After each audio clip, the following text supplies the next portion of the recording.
আসসালামু আলাইকুম রহমতুল্লাহ।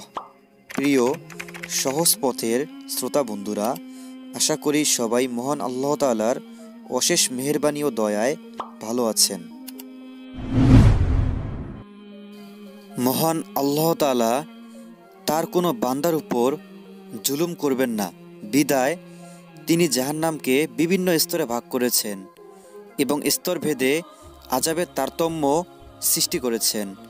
মহান আল্লাহ তাআলা বলেন, নিশ্চয়ই মুনাফিকদের স্থান জাহান্নামের সর্বনিম্ন স্তরে। সূরা নিসা আয়াত ১৪৫। মহান আল্লাহ তাআলা জাহান্নামীদের ৩ দিনের পথ সমপরিমাণ পোর বা মোটা চামড়াকে দুনিয়ার আগুনের চেয়ে ৬৯ গুণ বেশি তাপ সম্পূর্ণ জাহান্নামের আগুন দ্বারা ভাজা পোড়া করবেন। চামড়া পুড়ে ছাই হয়ে গেলে পুনরায় নতুন চামড়া তৈরি করে পুড়াবেন। এভাবে অনবরত পুড়াতে থাকবেন। মহান আল্লাহ তাআলা বলেন, যারা আমার আয়াতকে প্রত্যাখ্যান করে তাদেরকে অগ্নিতে দগ্ধ করবই।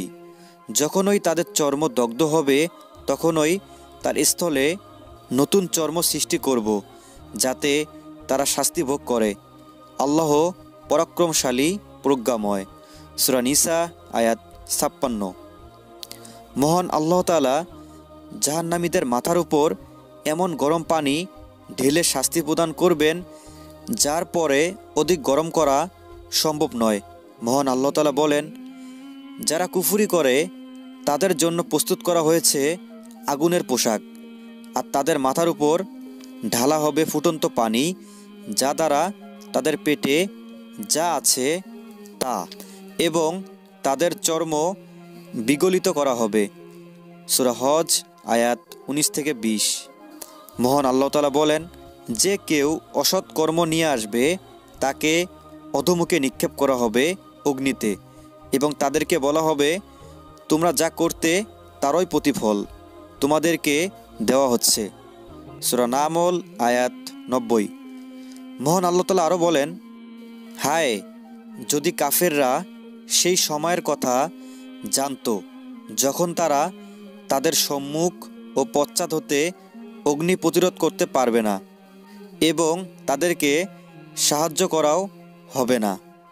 সূরা আম্বিয়া আয়াত ৩৯। মহান আল্লাহ তাআলা আরও বলেন, অগ্নি তাদের মুখমণ্ডল দগ্ধ করবে এবং তারা তথায় থাকবে বিভৎস চেহারায়। সূরা মুমিনুন আয়াত ১০৪। তাদের জামা হবে আলকাতরার এবং অগ্নি আচ্ছন্ন করবে তাদের মুখমণ্ডল। সূরা ইব্রাহিম আয়াত ৫০।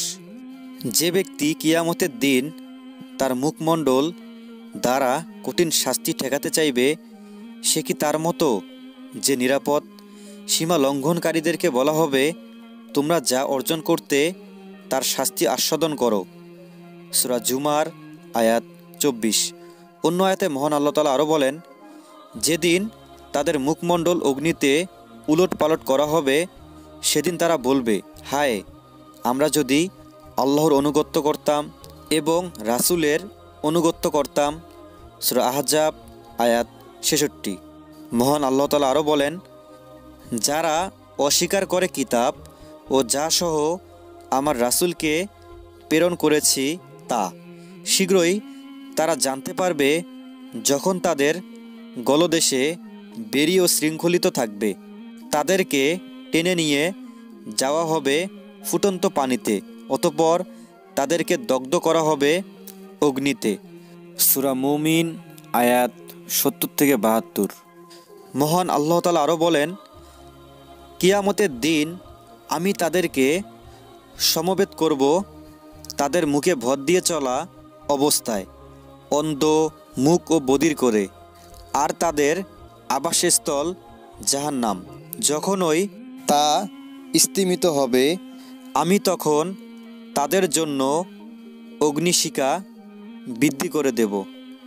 সূরা বনী ইসরাঈল আয়াত ৯৭।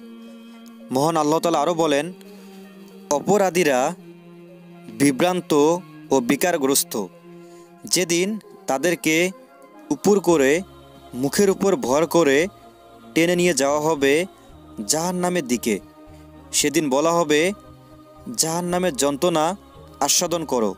সূরা কামার আয়াত 47 থেকে 48।